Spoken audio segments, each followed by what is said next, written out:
ನನಗೆ ಇವತ್ತು ಬಹಳ ಒಂದು ಸಂತೋಷ ಆಗ್ತಾ ಇದೆ.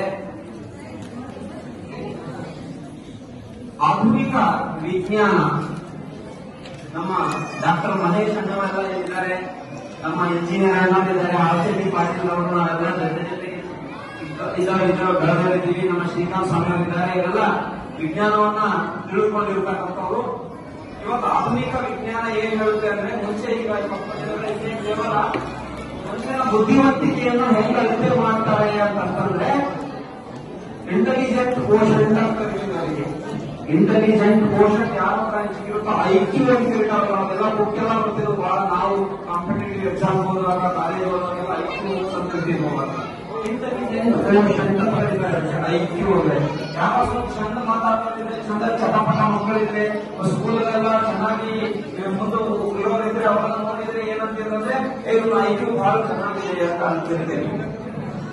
ಡಾಕ್ಟರ್ ಸರ್ ಕರೆಕ್ಟ್ ಅಲ್ಲ? ಐಕ್ಯೂ ಬಹಳ ಚೆನ್ನಾಗಿದೆ, ಅದಕ್ಕೆ ಬಹಳ ಯಾರು ಸಿಬಿಟಿಯಲ್ಲಿ ರ್ಯಾಂಕ್ ಬರೋದ್ರಲ್ಲ ಐಕ್ಯೂ ಚೆನ್ನಾಗಿದೆ ಅಂತ ಹೇಳ್ತೀವಿ.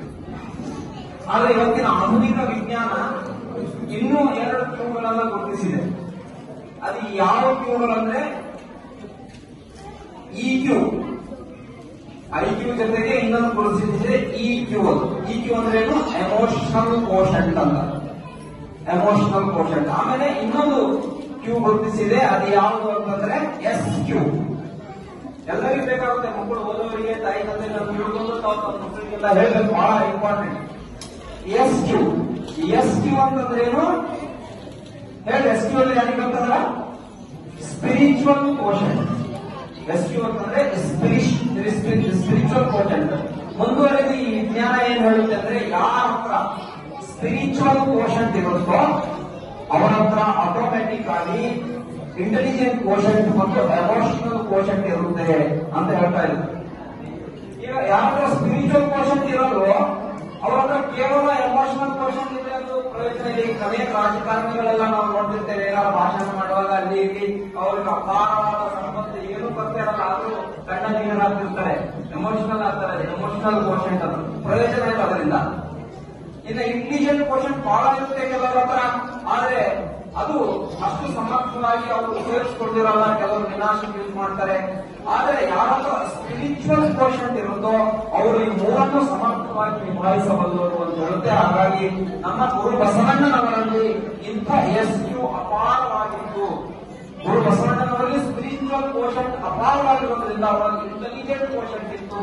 ಅಂತ ಇಂಟೆಲಿಜೆಂಟ್ ಕೋಶಂಟ್ ಇರೋದ್ರಿಂದಲೇ ಅವರು ಒಂದು ಮಹಾನ್ ರಾಜ್ಯದ ಚಾಲುಕ್ಯ, ಒಂದು ರಾಜ್ಯದ ಪ್ರಧಾನಮಂತ್ರಿಯಾಗಿ ತಮ್ಮ ಕಾರ್ಯವನ್ನು ನಿರ್ವಹಿಸಿದ್ರು. ಜೊತೆಗೆ ಅವರ ಎಮೋಷನಲ್ ಕೋಶಂಟ್ ಕೂಡ ಚೆನ್ನಾಗಿತ್ತು. ಎಮೋಷನಲ್ ಕೋಶಂಟ್ ಇನ್ನೊಬ್ಬರ ನೋವಿಗೆ ಸ್ಪಂದಿಸ್ತಕ್ಕಂಥದ್ದು.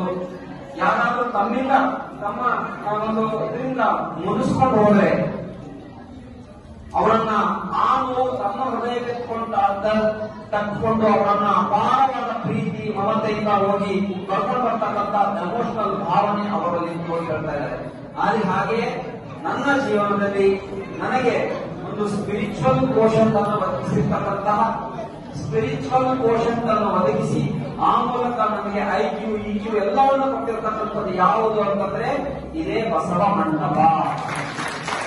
ಹಾಗಾಗಿ ನಾನು ಈ ಬಸವ ಮಂಟಪಕ್ಕೆ ನಮೋ ನಮೋ ನಮೋ ಅಂತ ಹೇಳಿ 26 ವರ್ಷಗಳ ಹಿಂದೆ, 26, 27, 28 ವರ್ಷಗಳ ಹಿಂದೆ ನಾನು ಇಲ್ಲಿ ಕಾಲೇಜ್ ಓದುವಾಗ ಪ್ರತಿನಿತ್ಯ ತಪ್ಪದೇ ಸಾಮೂಹಿಕ ಪ್ರಾರ್ಥನೆ ಏನ್ ಬರ್ತಾ ಇದೆ, ಇಲ್ಲಿ ಬಸವಜ್ಯೋತಿ ಕಾರ್ಯಕ್ರಮಗಳು ನಡೀತಾ ಇದೆ. ನಮ್ಮ ಅನೇಕ ಜನ ಹಿರಿಯ ಶರಣರು ಅವತ್ತಿನಿಂದ ಇವತ್ತಿನವರೆಗೂ ಇದ್ದವರು ಇನ್ನೂ ನನಗೆ ಇದ್ದಾರೆ. ಇವರೆಲ್ಲರ ಆಶೀರ್ವಾದ, ನಿಜ ಶರಣರ ಸಂಘ ಏನಿದೆ ಅಲ್ಲ, ಅದು ಮನುಷ್ಯನನ್ನ ಬಹಳ ಎತ್ತರಕ್ಕೆ ಕೊಂಡೊಯ್ಯುತ್ತದೆ. ನಮ್ಮ ಬಸವರಾಜ ಸಂಗಮದಪ್ಪ ಅವರ ಮಾತುಗಳು, ಅವರ ಭಾಷಣಗಳು, ಒಂದು ನಡೆನುಡಿ ಸಮನ್ವಯ ಆಗಿರ್ತಕ್ಕಂಥ ಮಾತುಗಳು ನಾವಿಲ್ಲಿ ಕೇಳಿಕೊಂಡು ಕಳೆದಿರ್ತಕ್ಕಂಥದ್ದು. ಹೀಗಾಗಿ ಈ ಬಸವ ಮಂಟಪ ಎಷ್ಟು ಮುಖ್ಯವಾದ ಬಸವ ಮಂಟಪ, ನೀವು ಯಾವ ಬಸವ ಮಂಟಪದಲ್ಲಿ ಕೂತೀರಿ ಹೆಮ್ಮೆ ಪಡಬೇಕು ನಿಮ್ಮ ಬಸವ ಮಂಟಪದ ಬಗ್ಗೆ. ಬೀದರ್ ಬಸವ ಮಂಟಪ ಇದು ಸಾಮಾನ್ಯ ಬಸವ ಮಂಟಪ ಅಲ್ಲ, ಒಬ್ಬ ಮಹಾನ್ ಜಂಗಮರನ್ನ ತಯಾರು ಮಾಡಿರ್ತಕ್ಕಂಥ ಬಸವ ಮಂಟಪ, ಮತ್ತೆ ಒಬ್ಬ ಸಾಹಿತಿಯನ್ನ ತಯಾರು ಮಾಡಿರ್ತಕ್ಕಂಥ ಬಸವ ಮಂಟಪ. ಕೆಲವು ಬಸವ ಮಂಟಪಗಳು ಜಂಗಮರನ್ನು ತಯಾರು ಮಾಡಿದ್ದಾರೆ, ಆದರೆ ಇದುವರೆಗೂ ಯಾವ ಬಸವ ಮಂಟಪವೂ ಕೂಡ ಸಾಹಿತಿಯನ್ನ ತಯಾರು ಮಾಡಿಲ್ಲ ಅಂತ ಒಬ್ಬ ಸಾಹಿತಿಯನ್ನ ಬಸವ ಮಂಟಪ ತಯಾರು ಮಾಡಿದೆ. ನಮ್ಮನ್ನ ಈ ಬಸವಮಂಟಪದ ಮೂಲಕ ಮಾತಾಜಿಯವರ ಚರಣಕ್ಕೆ ಅರ್ಪಿಸಿರ್ತಕ್ಕಂಥ ಬಸವಮಂಟಪ ಇದು. ಮಾತಾಜಿಯವರ ಚರಣ ಕಮಲದಲ್ಲಿ ಒಂದು ಆ ಒಂದು ಸಾಹಿತ್ಯ ಸಿರಿರಂಗದ ಸನ್ನಿಧಿಯಲ್ಲಿ ಅವರು ಸಾಹಿತ್ಯ ಪರಿಮಳವನ್ನ ಒದಗಿಸಿರ್ತಕ್ಕಂಥದ್ದು ಈ ಬಸವಮಂಟಪ, ಬೀದರ ಬಸವಮಂಟಪದ ಕಂದನಾಗಿರ್ತಕ್ಕಂಥ ಈ ಸಚ್ಚಿದಾನಂದನಿಗೆ.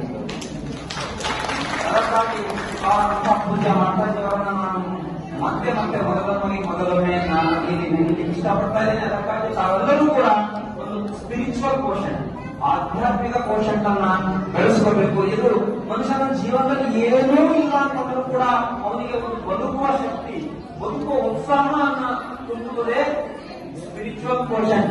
ನಾವಿಲ್ಲಿ ಬಸವ ಪಂಚಮಿ ಕಾರ್ಯಕ್ರಮ ನಡೀತಾ ಇತ್ತು. ಇದೇ ಬಸವಮಂಟಪದಲ್ಲಿ ಬಸವ ಪಂಚಮಿ ಕಾರ್ಯಕ್ರಮ ನಡೀತಾ ಇರೋ ಅಲಂಕಾರ ಮಾಡಿದ್ವಿ. ಎಲ್ಲ ಬಸವನ ಅಲಂಕಾರ ಮಾಡಿ ಅದಕ್ಕಾಗಿ ಇಲ್ಲಿಂದ ಅದೆಲ್ಲ ಅಲಂಕಾರ ಮಾಡಿದ ಮೇಲೆ ಇಲ್ಲಿಂದ ಹೋಗ್ಲಿಕ್ಕೆ ಯಾರಿಗೂ ಮನಸ್ಸಿರ್ತಾ ಇರಲಿಲ್ಲ. ನಮ್ಮ ಸಹಪಾಠಿಗಳ ಹುಡುಗರಿಗೆಲ್ಲ ಇರ್ತಕ್ಕಂಥ ಎಲ್ಲ ಒಂದು ಕಾರ್ಯಕರ್ತರೆಲ್ಲರೂ ಜೊತೆಗೆ ಇಲ್ಲಿ ಆ ಕಾರ್ಯಕ್ರಮವನ್ನು ನಡೆಸ್ತಕ್ಕಂಥವರೆಲ್ಲ ಏನು ಇಲ್ಲೇ ಇರೋಣ, ಇವತ್ತು ರಾತ್ರಿ ಇಲ್ಲೇ ಮಲ್ಕೊಳ್ಳೋಣ ಅಂತ ಹೇಳಿದ್ರು. ಇಲ್ಲೇ ಮಲ್ಕೊಳ್ಳೋಣ ಅಂತ ಹೇಳಿ ಅಂದಾಗ ನಾನು ಹೇಳಿದೆ ಅವಾಗ ನನಗೆ ಆಗಲ್ಲ ಅಂತ. ಎಲ್ಲರೂ ಬಹಳ ಒತ್ತಾಯ ಮಾಡಿದ್ರು, ನನಗೆ ಇಲ್ಲಿ ಆಗಲ್ಲ ಹೋಗ್ಲಿಕ್ಕೆ ಅಂತಂದೆ. ಯಾಕೆ ಆಗಲ್ಲ ಅಂತ ಹೇಳ್ತಾ ಇದ್ರು. ನಾನು ಹೇಳಿ ಇಷ್ಟಪಡಲಿಲ್ಲ, ಆದ್ರೆ ಬಹಳ ಬಲವಂತ ಮಾಡಿರೋದು ನಾನು ಹೇಳಿದೆ. ನಾನು ಇವತ್ತರ ಅವತ್ತು ನನ್ನ ಹತ್ರ ಇದು ಒಂದೇ ವೈಟ್ ಪ್ಯಾಂಟ್, ಇದು ಒಂದೇ ವೈಟ್ ಶರ್ಟ್, ಇವತ್ತು ಮನೆಗೆ ಹೋಗಿ ನಾನು ಅದನ್ನು ವಾಶ್ ಮಾಡ್ಕೊಂಡು ಮತ್ತೆ ನಾಳೆ ಕಾರ್ಯಕ್ರಮ ರೆಡಿಯಾಗಿ ಬರಬೇಕು, ಅದಕ್ಕಾಗಿ ನಾನು ಉಳಿಕೊಳ್ಳಿಕ್ಕೆ ಆಗಲ್ಲ ಅಂತ ಹೇಳಿದ್ರೆ ಇದಕ್ಕೆ ಮಾಡಂತ ಅಂತ ಜೀವನ ಎಷ್ಟು ಕಷ್ಟ ಪರಿಸ್ಥಿತಿ ಇತ್ತು ಅಂದ್ರೆ ಆದ್ರೂ ಆ ಸ್ಪಿರಿಚುವಲ್ ಕೋಶನ್ ಏನಿತ್ತಲ್ಲ ಅಪಾರವಾದ ಸಂಪತ್ತು ಬರಲಿ ಮನುಷ್ಯನಿಗೆ, ಆದ್ರೆ ಅತ್ಯಂತ ಕೊಡುಬಡತನ ಬರಲಿ. ಸ್ಪಿರಿಚುವಲ್ ಕೋಶನ್ ಅಂತಂದ್ರೆ ಆ ವ್ಯಕ್ತಿ ಎಲ್ಲಿ ಬೇಕಾದ್ರೂ ಬರ್ತಾನೆ, ಎಲ್ಲಿ ಬೇಕಾದ್ರೂ ಬೆಳ್ತಾನೆ, ಅವನ ಜೀವನ ಪಾವನ ಆಗ್ತದೆ.